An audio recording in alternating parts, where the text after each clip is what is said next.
হরে কৃষ্ণ। প্রিয় কৃষ্ণ ভক্তবৃন্দ, আশা করি ঈশ্বরের কৃপায় আপনারা সকলেই ভালো আছেন। আজও আমি আপনাদের মাঝে উপস্থিত হয়েছি শ্রী জগন্নাথ দেবের এক অপরূপ লীলা, ভক্তবৎসল ঠাকুরের অপার করুণার একটি কাহিনী নিয়ে। তো আসুন শ্রবণ করা যাক। রাধে রাধে। এক সময় শ্রী জগন্নাথ দেবের একনিষ্ঠ ভক্ত ছিলেন বিদ্যাপতি নামে এক ব্রাহ্মণ। তিনি প্রভুর প্রতিদিনের সেবা ও নাম স্মরণে মগ্ন থাকতেন।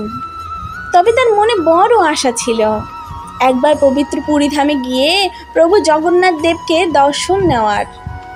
কিন্তু বার্ধক্য ও দরিদ্রতার কারণে যাত্রা সম্ভব হচ্ছিল না। সে অনেক চেষ্টা করেছে, অনেককে বলেছে যে আমাকে একটু জগন্নাথ পুরীতে নিয়ে যাবে, কিন্তু কেউ রাজি হয়নি, কারণ বাড়তি একটা বোঝা কেউ বহন করতে চায় না। তিনি অনেক কষ্ট পেতেন, কিন্তু নিজের মনে অতটা সাহস ছিল না যে সে যেতে পারবে।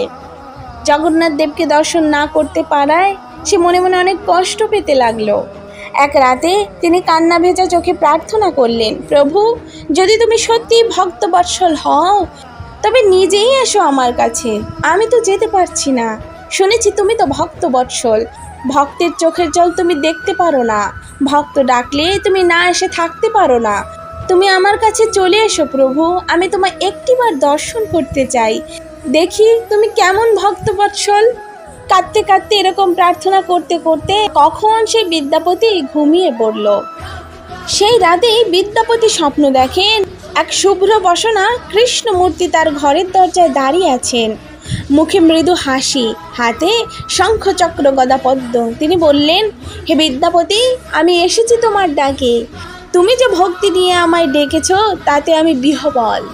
বিদ্যাপতি এটা দেখে তো অবাক হয়ে গেলেন। বিদ্যাপতি তখন সে কাঁদতে কাঁদতে প্রভুর চরণে লুটিয়ে পড়লেন। হঠাৎ তার ঘুম ভেঙে গেল। চারিদিকে তাকিয়ে দেখলেন, কোথায় প্রভু, কোথায় দরজা, কোথাও কিচ্ছু নেই। ঘরের চারদিক তাকাতে লাগলেন। হঠাৎ তার চোখে পড়ল প্রভুর একটি দারুচিত্র মূর্তি তার ঘরে উপস্থিত।